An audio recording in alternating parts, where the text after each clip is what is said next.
और हम जिस मार्गदर्शन के लिए यहाँ पर बैठे हुए थे, आदरणीय गुरु जी आ चुके हैं और अब मैं उनसे निवेदन करूंगा कि मानवीय मूल्य के संदर्भ में धर्म और राजनीति की भूमिका वर्तमान काल में दशा व दिशा आपकी नज़र से, क्योंकि आप हमारे सब कुछ हैं, आपका एक लंबा अनुभव है, दर्शन है विभिन्न विषयों पे, सभी विषयों पे। भारत को भारत के नजरिया से परिवर्तन करने का जो आपका दर्शन है, उस दर्शन को शाब्दिक रूप में हमें दे, ताकि हम अपने लिए और आने वाले संतानों के लिए प्रयास कर सकूं कि आपके सपनों को साकार करने में अपनी भूमिका प्रकट कर पाऊं। आदरणीय गुरु जी।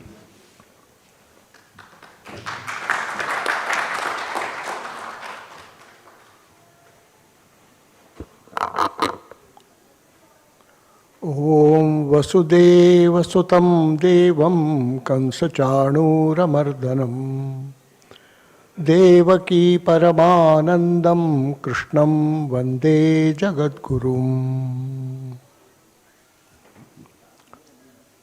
आज की इस विशेष आयोजन में मंच पर शोभायमान विशिष्ट महानुभाव, यहाँ समुपस्थित वरिष्ठ जन, मातृशक्ति और साथियों,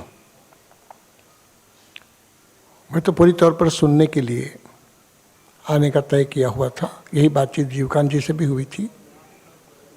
जीवकांत जी इतने पुराने मित्र हैं कि उनकी बात को टालना संभव नहीं था, लेकिन मुझे आना था समझने सीखने के लिए। और यहाँ जब लक्ष्मण जी को देखता हूँ तो स्वाभाविक तौर पर लगता है कि मैं ठीक ही जगह पर आया हूँ। सुनने सीखने का इससे बड़ा अवसर क्या होता है। इसलिए मेरे दिमाग में बहुत सी बातें चल रही थी, तो क्या बोलूं, क्या न बोलूं, क्या करूं। ऐसी मैं कुछ बातें इधर उधर की आपको बताता हूं।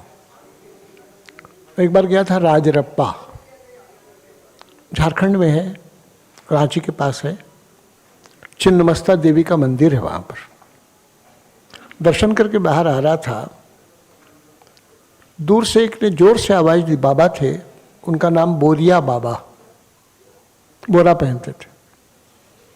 तो बोरिया बाबा ने कहा कि इधर आओ, तुम बहुत इधर उधर बहुत बोलते रहते हो, अरे एक ठो काम करो, बस वही ठीक रहेगा। उसका आदेश। उसने कहा देखो, पंच महाभूत और पंच तन्मात्राओं को उनके स्वरूप में स्थित करो, काम हो जाएगा।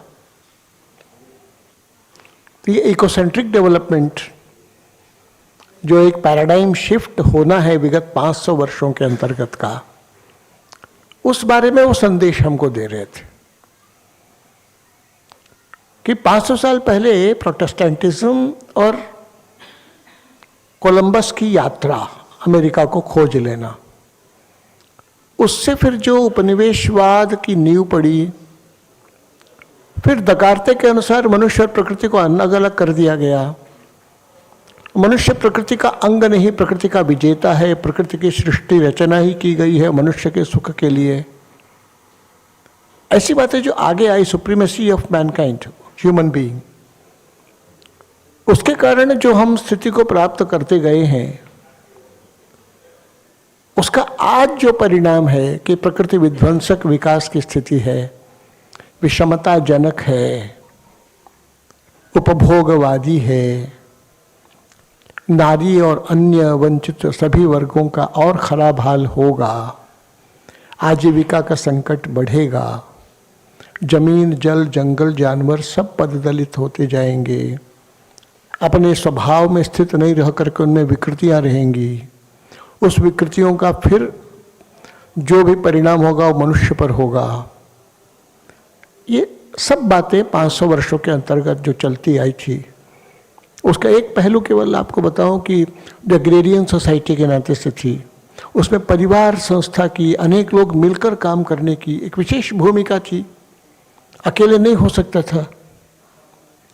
उसमें 500 वर्षों में उपनिवेशवाद के ही तहत जब इंडस्ट्रियलाइजेशन हुआ, इंडस्ट्रियल रिवोल्यूशन हुआ, उसमें से जो फॉसिल फ्यूल की टेक्नोलॉजी आई, स्टीम की टेक्नोलॉजी आई, उससे एनिमल पावर का रेलिवेंस खत्म हुआ। ऐसा करते करते टेक्नोलॉजी का एक विशेष रोल बन गया, डोमिनेंट रोल बन गया। वही चलकर आगे अब कहा जा रहा है too much technology is being served,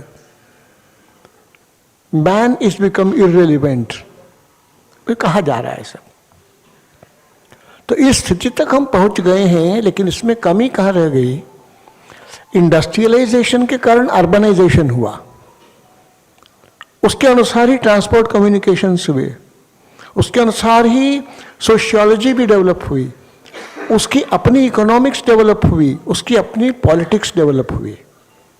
क्योंकि बेसिक्स को हम अगर समझेंगे तो बेसिक होती है फिलॉसफी। फिलॉसफी या दर्शन, उसका मतलब है कि जीव जगत और जगदीश के स्वरूप और अंतः संबंधों को समझना।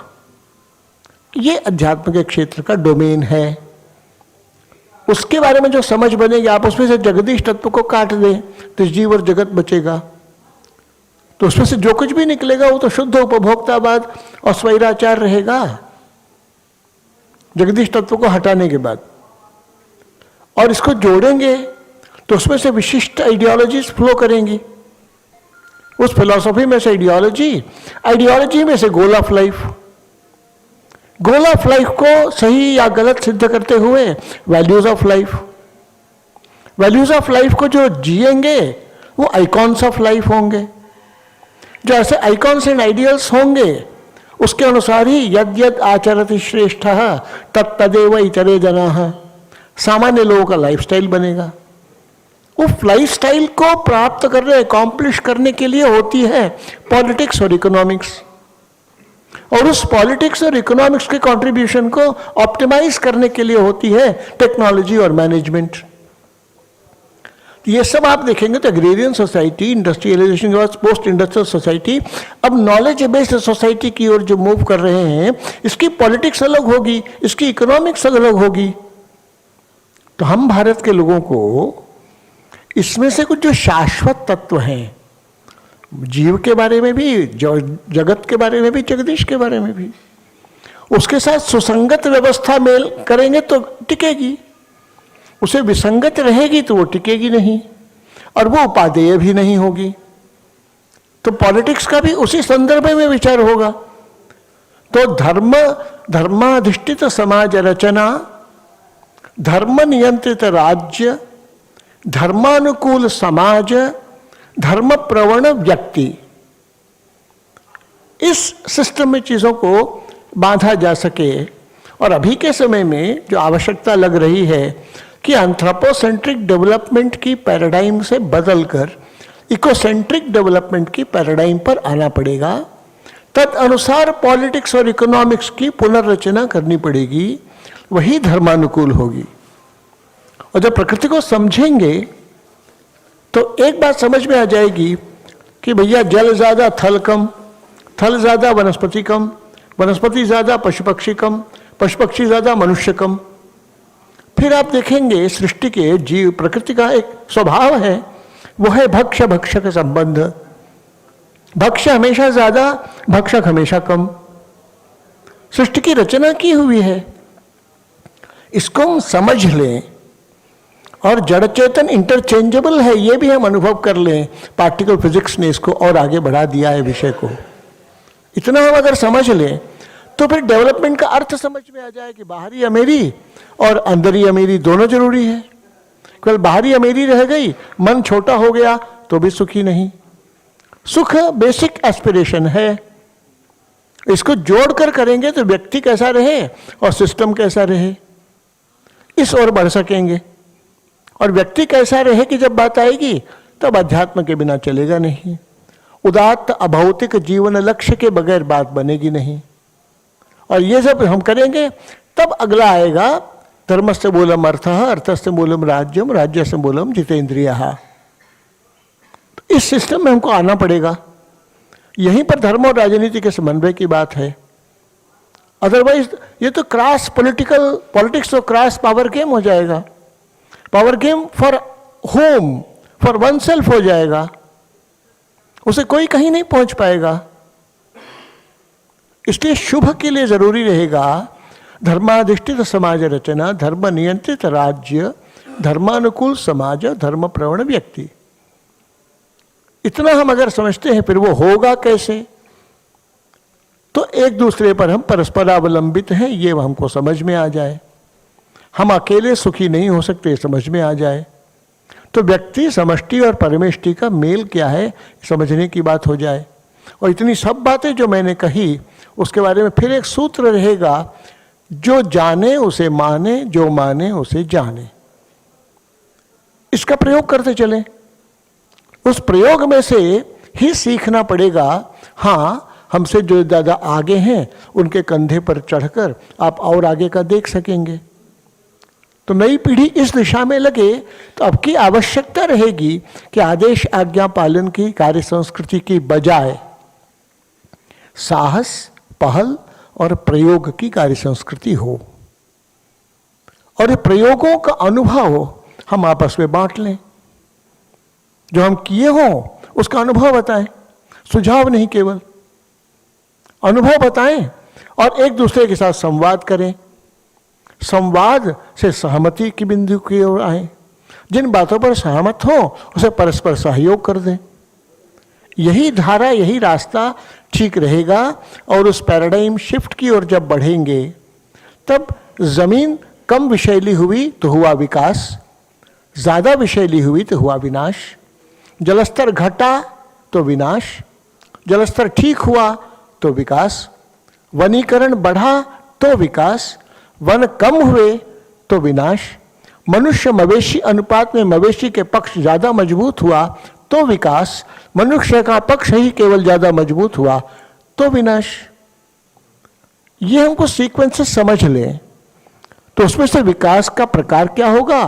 तो प्रकृति का संपोषण ही विकास का प्रमुखतम भाग है। और तब इसके लिए फिर सीधा जीडीपी और बाकी जो जो जिनको करना हो करें। हर बच्चे को आधा किलो सब्जी, आधा किलो फल, आधा किलो दूध रोज मयसर हो जाए, ये विकास का क ख ग हो जाएगा। और सूर्य सिद्धांत के अनुसार भारत को जो विश्व में भूमिका निभानी है विश्व गुरु की, गुरु प्रभाव होने के कारण भारत जब जब ठीक हुआ तब तक दुनिया बेहतर हुई। जो बाकी लोग बहुत शक्तिशाली हुए तो दुनिया को युद्ध, हिंसा, विनाश, मृत्यु का ही कोई झेलना पड़ा। इसलिए इस दिशा में हम अपना कर्तव्य निर्धारण कर लें और एक दूसरे के साथ चर्चा, सहयोग की स्थिति में बने रहें। उसके लिए जरूरी है अपने प्रति अभिमान, अन्यों के प्रति सम्मान। इसके लिए जरूरी है, संवाद के लिए आधार है विश्वास। उसके लिए जरूरी है कि मैं भी ठीक, आप भी ठीक, मेरा रास्ता भी ठीक, आपका रास्ता भी ठीक। चर्चा कर लें, कुछ मैं ले सकूं तो लेने की मैं कोशिश करूं, और आपके रास्ते पर आप चलें, हमारे रास्ते पर हम चलें। मिलेंगे सब एक ही जगह अगर लक्ष्य हमारा एक है तो। इसलिए बहुत फिक्र भी ना करें और मतभेदों से घबराएं भी ना। चर्चा और संवाद की दिशा हमारी आगे बढ़े तो वही समन्वय माइक्रो लेवल पर भी काम आएगा, मैक्रो लेवल पर भी काम आएगा। इतनी ही बात आज कहकर अपनी बात पूरी करता हूँ।